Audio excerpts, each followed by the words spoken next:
Hola, buenos días. Bienvenidos a un nuevo video del material de apoyo de la clase de Análisis Financiero Inmobiliario. El día de hoy estamos comenzando con un nuevo tema que es el análisis financiero de un desarrollo residencial. Forma parte de la unidad 3. Y antes de comenzar, quiero pedirles una disculpa de antemano, ya que tengo un problema técnico con mi micrófono y no tengo el bloqueador de sonidos externos. Entonces, muy posiblemente a lo largo del video estén escuchando a mi perrita ladrar. Espero que no sea una distracción mayor y una disculpa, pero no puedo esperar más para esta grabación, así que pues vamos a iniciarlo. Entonces, hoy empezamos un nuevo tema que es el análisis de un proyecto residencial y al igual que en la unidad anterior, vamos a estar trabajando un caso de estudio. Entonces, en este primer video vamos a ver los principales conceptos que nos van a servir dentro de la evaluación de los proyectos de desarrollo residenciales y a partir del siguiente video ya vamos a estar trabajando con el caso de estudio y en caso de que tengamos nuevas definiciones que necesitemos utilizarlas, vamos a ir estudiando conforme vayamos avanzando, ¿no? Pero la idea es que en este video abarque las principales definiciones o los principales conceptos que nos van a estar sirviendo. Entonces, en ese sentido, vamos a comenzar con un par de definiciones básicas. Luego vamos a retomar un poquito el tema del desarrollo residencial en la ciudad de Mérida. Ya habíamos hablado de esto previamente, entonces solamente va a ser a recordar aquellas gráficas y mapas que habíamos visto en videos anteriores, ¿no? Vamos a mencionar brevemente las etapas de un desarrollo de proyecto, perdón, de un proyecto de desarrollo residencial, que igual es similar a las etapas generales que habíamos visto en los videos introductorios. Y aquí vamos a tener una variación en el cálculo del impuesto predial, porque se calcula de una manera un poquito diferente, ¿no? Entonces vamos a ver cuáles son esos cambios, porque pues dentro de la evaluación también vamos a tener que calcular el pago del impuesto predial, ¿no? Y vamos a cerrar el video con la definición del régimen de condominio, que es una nueva figura que se emplea mucho en este tipo de desarrollos. No en el 100% de ellos, pero sí es una figura que tiende a emplearse con frecuencia. Entonces vamos a empezar con definiciones básicas. Comenzamos con el término de vivienda, que en estricta teoría se trata de un lugar cerrado y cubierto que se construye con el objetivo de que sea habitado por personas.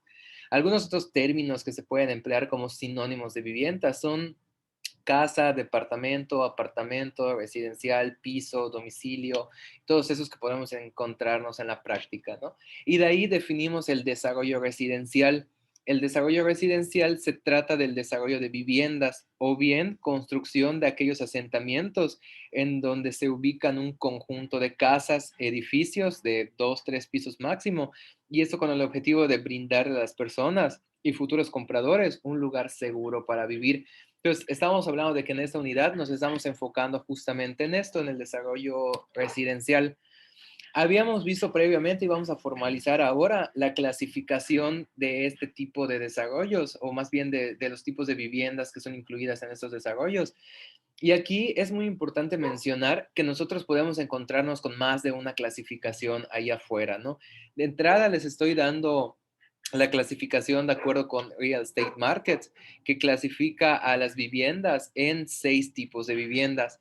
Comenzamos con las viviendas de interés social, que se caracterizan, todas esas clasificaciones van a ir con base en el valor de la vivienda, ¿no? Entonces, la de interés social se caracteriza porque su valor es de 205,977 pesos o menos. De ahí pasamos a la vivienda popular, que su valor va entre los 205,978 y hasta 349,114. De ahí nos pasamos a la vivienda tradicional, cuyo valor va de 349,115 hasta 610,949. Luego nos pasamos a la vivienda media, cuyo valor es de 610,950 y hasta 1,309,176 pesos. Por último, nos vamos a la vivienda residencial, perdón, aquí hay un error de texto, debe ser vivienda residencial, cuyo valor va entre el 1,309,177 y hasta 2,618,352. Y por último, la clasificación más alta es la residencial plus, que son aquellas viviendas que tienen un valor de más de 2,618,352. Entonces, esta es una clasificación que suele utilizarse. Sin embargo, también nos podemos encontrar con otras. Aquí tenemos una clasificación de acuerdo a Softex. Softex es una empresa que da servicios de consultoría en temas inmobiliarios. Entonces, ellos tienen clasificación. Les estoy poniendo el link en la presentación del documento donde obtuve esa clasificación, que fue una evaluación de mercado que hicieron para determinar la viabilidad de un desarrollo. Eh, Esta es la clasificación que ellos manejan. Los segmentos que ellos manejan son el mínimo social, económico, medio, residencial y residencial plus. Es bastante parecido a esa clasificación que tenemos aquí. Sin embargo, cambian los valores mínimos, ¿no? Estamos hablando de que ellos, para ellos la mínima es de 127,933 pesos o menos. Y aquí, si recordábamos, la clasificación más baja era la de interés social, que era de 205,977 o menos, ¿no? Al final del día, cada una de las empresas que trabaja, ya sea empresas de consultoría o empresas que son desarrolladoras inmobiliarias, pudiese tener su propia clasificación de segmentos de viviendas. Sin embargo, tienden a ser pues algo similares entre sí, ¿no? Aquí no me voy a poner a leer las características, pero les dejo si gustan pausar el video para que lo puedan leer o lo van a tener en la presentación, cuáles son las características que tienen cada una de este tipo de viviendas. Por ejemplo, la mínima nos dice que es de 1 a 2 cuartos, generalmente sin pisos, electricidad y en ocasiones con agua y drenaje, mayormente autoconstrucción, ¿no?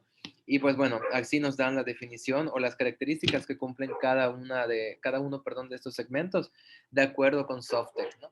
Y ahí igual, si nos vamos, por ejemplo, a las empresas que cotizan en bolsa, que son desarrolladoras como Vinte, Cadu, ellos también pueden tener sus clasificaciones de viviendas. De hecho, si mi memoria no me falla, Cadu tiene casas de interés social de medio, medio residencial y residencial.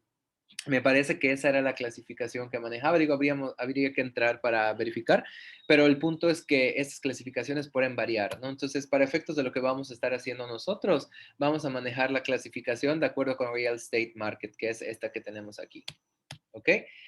Y recordando ahora un poquito el desarrollo residencial en Mérida, esas cifras ya las habíamos visto y pudiésemos acceder al video, si no me equivoco, era el video número 2 de esta lista de reproducción, en donde nosotros podemos ver la clasificación de los proyectos que sí existen en esta zona de acuerdo con estos segmentos, ¿no? El segmento que manejaban aquí era de social, interés social, económico, medio, medio residencial, residencial y residencial plus, ¿no? Y aquí pues podríamos ver las características como el área del lote en donde estaba la construcción, el precio unitario que teníamos, el precio por metro cuadrado, las unidades existentes en el mercado, temas de absorción y éxito comercial. Y pues bueno, esta parte nos sirve para darnos una idea principalmente en temas de absorción. Acuérdense que cuando nosotros estamos trabajando con el caso de estudio, tenemos que plantear un ritmo de ventas, entonces estas estadísticas nos pueden servir. Sin embargo, también recuerden que cuando estemos ya en la práctica, usualmente un estudio de mercado nos va a ayudar a establecer el ritmo de absorción, ¿no? Pero para efectos de evaluación, en ausencia de estos estudios de mercado, que es lo que estamos haciendo nosotros, pues estas estadísticas nos pueden servir bastante, ¿no? Luego teníamos este mapa, que es donde podemos ver la concentración de los desarrollos habitacionales. Aquí no se alcanza a ver bien la letra porque así estaba la imagen, pero eran las unidades en inventario y la verdad no alcanzo a leer lo que dice aquí, pero me parece que era ventas mensuales. Y pues bueno, teníamos la clasificación de acuerdo a estos colorcitos o a la intensidad de los colores, ¿no?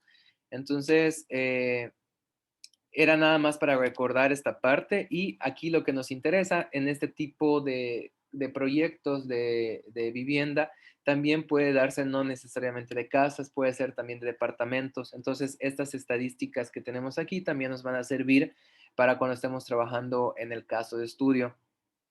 Aquí podemos ver las características como el área rentable, que pues usualmente en departamentos tiende a ser un poquito más pequeña que en casas por el mismo tipo de construcción. Podemos ver el precio unitario. Aquí estamos hablando de que en casas pues no estamos abriéndonos a esta clasificación, sino que estamos como que a un total promedio, ¿no? Perdón, un total general o bueno, un promedio. Entonces tenemos aquí el precio mínimo, el precio promedio, el promedio ponderado, el máximo, y esa clasificación la tenemos tanto para casas como para departamentos, ¿no? Entonces nos sirve para darnos una idea en cuanto al rango de precios que vamos a utilizar. Tenemos el precio por ticket o precio unitario y tenemos el precio por metro cuadrado, ¿no? Entonces es interesante analizar. porque si se dan cuenta, por ejemplo, en el área habitable, en las casas es de 68 metros. Vamos a ver el mínimo, ¿no? En las casas es de 68 metros cuadrados, mientras que en los departamentos es de 43 metros cuadrados. Sin embargo, si nos vamos al precio por metro cuadrado, vemos que el de la casa, pese a que tiene una mayor área habitable, su precio es menor que el de los departamentos, ¿no? O sea, los departamentos tienden a estar más caros, inclusive cuando el área habitable es menor que el de la casa, ¿no? Vemos que en este caso el mínimo también es de 15.988 para un departamento contra el mínimo de una casa que es de 8.067.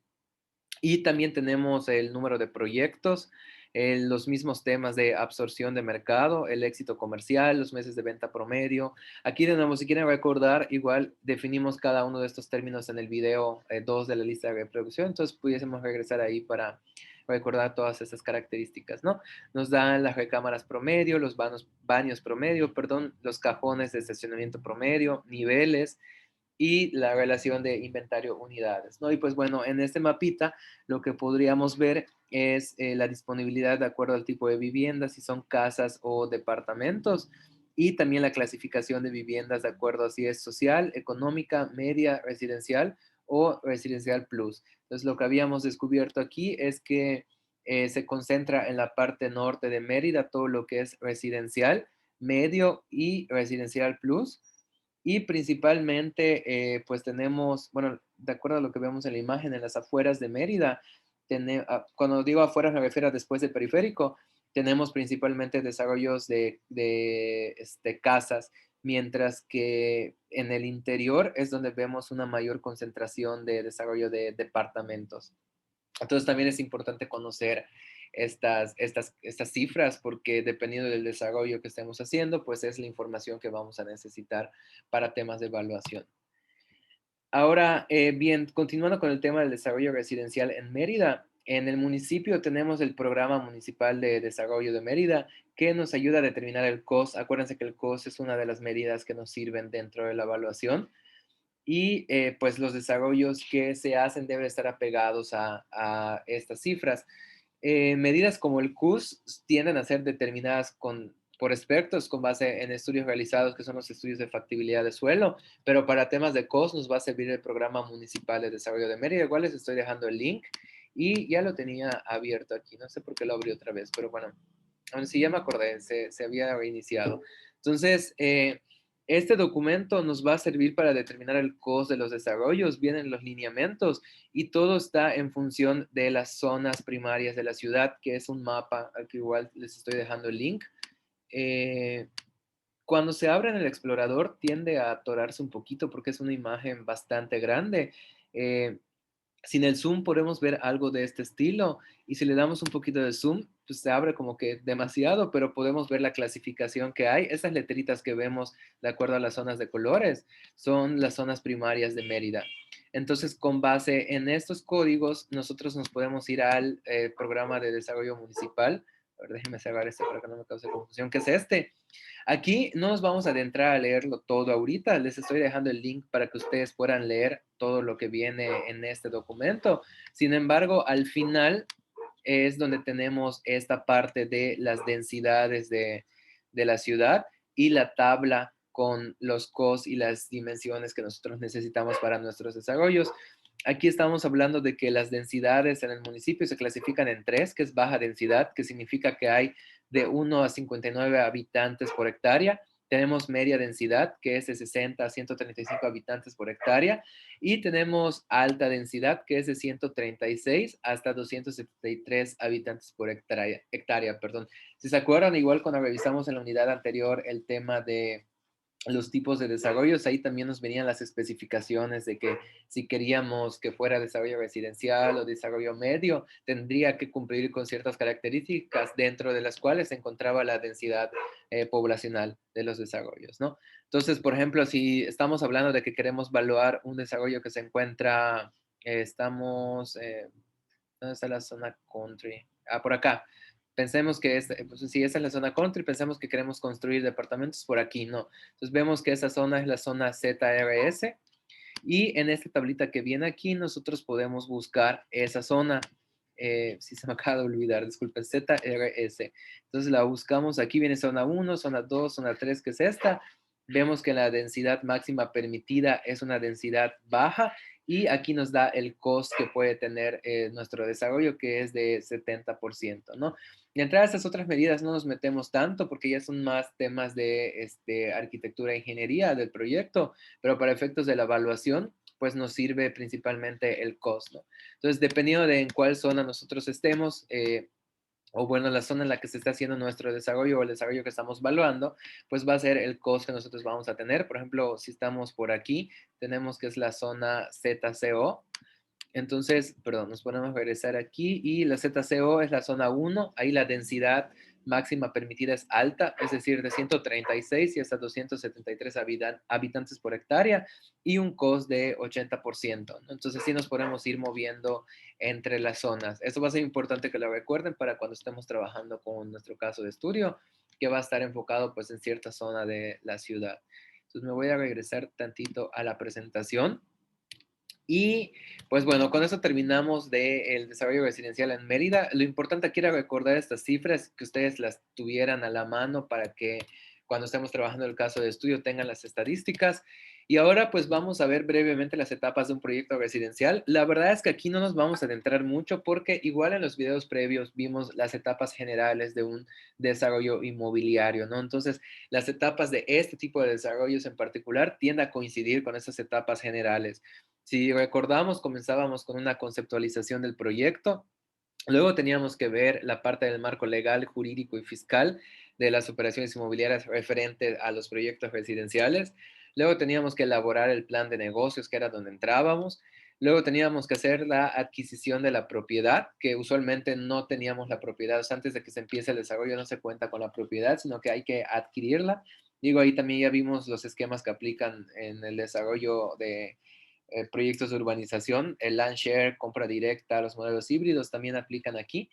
Luego viene ya el diseño del desarrollo, que es la parte ya arquitectónica, de ingenierías y de todo esto para la construcción.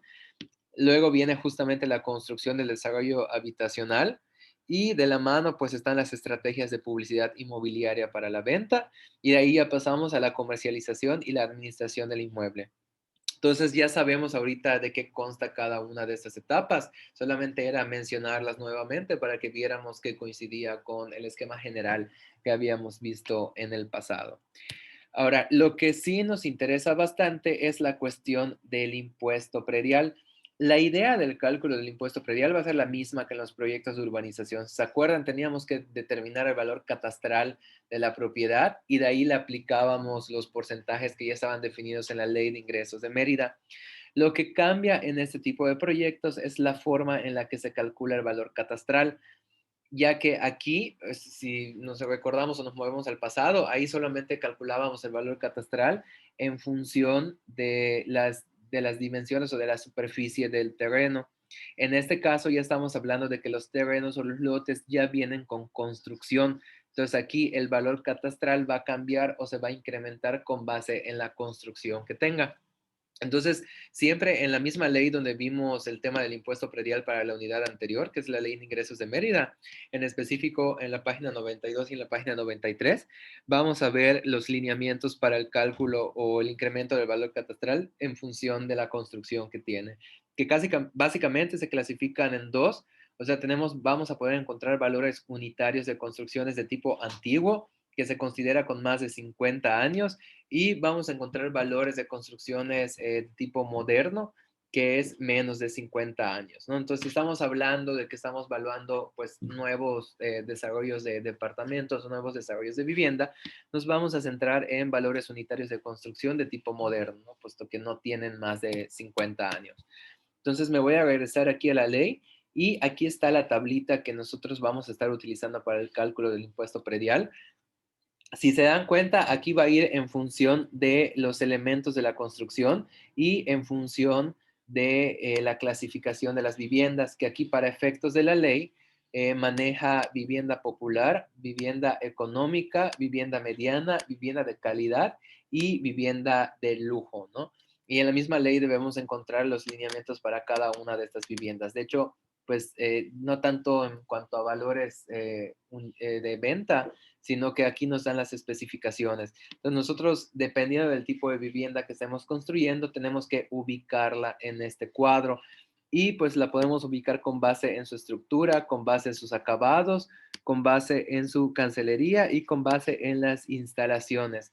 Entonces tenemos que ver, por ejemplo, el tipo de casa que vamos a hacer. Vamos a ver cuestiones de cimiento. Es sin mampostería de piedra, ¿no? Con mampostería de piedra, con mampostería de piedra, con mampostería de piedra y con mampostería de piedra, perdón. Entonces tenemos que ir ubicando las características en cada una de estas y ver al final en cuál es la que más se apega dependiendo de estas características.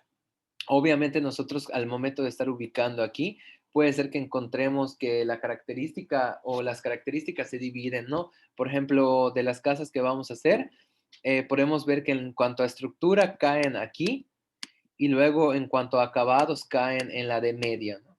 Entonces ahí, perdón, ahí tendríamos que ir, una vez que ya definamos todas las características, tendríamos que quedarnos con el que más se apega al tipo de construcción. Entonces estamos hablando que nos quedaríamos con la clasificación que tenga mayor número de características, ¿no? Si de nuestras viviendas, no sé, de todas estas, las primeras caen en mediano, pero todas estas caen en calidad, y solamente una de estas cae en lujo. Entonces, como la mayoría se encuentra en calidad, nos vamos a quedar con la columna de calidad, ¿no? Si la mayoría de las características estuviera en mediano, pues nos quedamos con mediano. Y así no importa que tengamos en más de una categoría las características, nos vamos a quedar con el que más se apegue.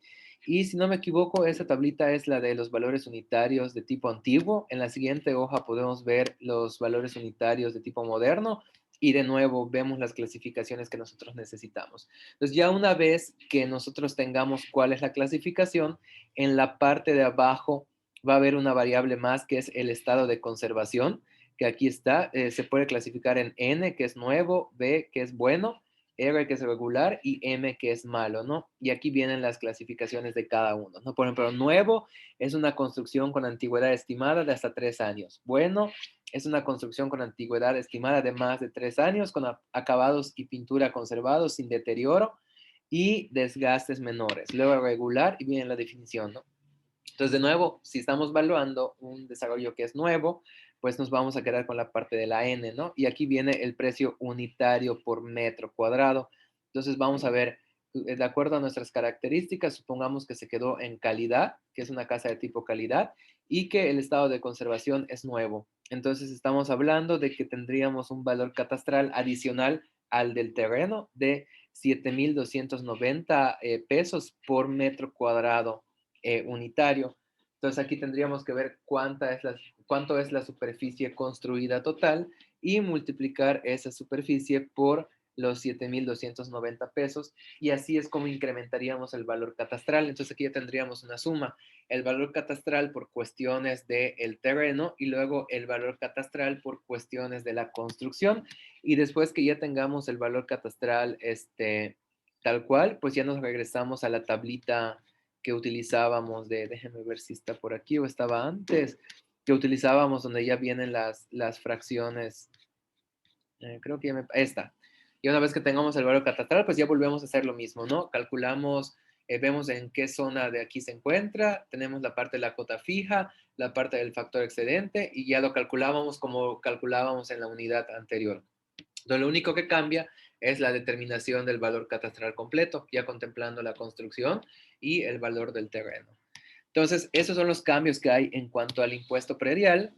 Y ya por último vamos a definir el régimen de condominio, que esta, como les mencionaba, es una nueva figura que vamos a estar encontrando en este tipo de desarrollos. Se trata de un régimen de propiedad en donde un grupo de viviendas coexisten en un mismo terreno y comparten derechos y obligaciones, tales como derechos de uso de áreas comunes y obligaciones de mantenimiento, como podríamos pensar en una privada, ¿no? Todas estas condiciones se plasman en un documento al que se le da legalidad ante una notaría pública, la cual realiza las escrituras del régimen de condominio, permitiendo que cada propietario de las viviendas que pertenecen al condominio pueda vender o rentar sus propiedades, ¿no? Entonces, esta es una nueva figura Para esto se necesita crear un dictamen de régimen de condominio, que es el documento que se crea para la constitución del mismo, y en ese se especifican diversas características como las que les enlisto aquí. Se especifica el número de unidades que van a conformar al condominio, la descripción de las áreas comunes, la descripción de cada unidad privativa en cuanto a su superficie habitable, medidas y colindancias. La unidad privativa es como la parte de terreno que es de cada uno de los dueños, o de construcción que es de cada uno de los dueños que forman parte del condominio, ¿no? También se especifica el valor nominal y la tabla de indivisos del conjunto. Para constituir el régimen de propiedad en condominio, él o los propietarios deberán de manifestar esta voluntad pues, ante una escritura pública en la cual se hacen constar varios puntos, ¿no? Se los dejo enlistados aquí, tampoco la idea es que me ponga a leer todos, pero podemos resaltar el valor nominal asignado a a cada unidad de la propiedad privativa y su porcentaje de indiviso en relación con el valor total del inmueble. Y pues aquí les dejo otras que igual las podemos encontrar en la ley, y otra de las que podemos resaltar es la descripción de las áreas y bienes de uso común, destino, especificaciones, ubicación, medidas, componentes y colindancias y todos aquellos datos que permitan su identificación. Y en su caso, las descripciones de las áreas comunes sobre las cuales se puede asignar un uso exclusivo o alguno de de los condóminos. Y pues en este caso se reglamentarán dichas asignaciones, ¿no? Luego los casos sin condiciones en los que se pueda modificar la escritura constitutiva del régimen y el reglamento interno, y la obligación de todos los condóminos, ¿no? Los condóminos son los que forman parte del condominio. Aquí pues sí hay ciertas obligaciones como contratar una póliza de seguro con una compañía que sea legalmente autorizado para esta contratación, contra terremoto, inundación, explosión, incendio y con cobertura de daños a terceros. Esto es algo como obligatorio de este tipo de régimen, ¿no? Y cubriéndose el importe de la prima en proporción del indiviso que corresponda a cada uno de ellos. Aquí este tipo de condominio, bueno, por último está el reglamento interno del condominio y en su caso el conjunto condominal, el cual no deberá de contravenir las disposiciones de la ley. Eh, Aquí la idea de esto es que todos estamos familiarizados con el concepto de una privada. Es un conjunto de casas que coexisten dentro del pues, llamado condominio, y hay ciertas reglas que se tienen que cumplir y ciertos gastos que se tienen que hacer, como los gastos de mantenimiento, los gastos de recolección de basura y todo eso que se comparte en conjunto con todas las personas, ¿no? Y de ahí se asigna una cantidad proporcional, como dice la ley, con base en la propiedad que tienen.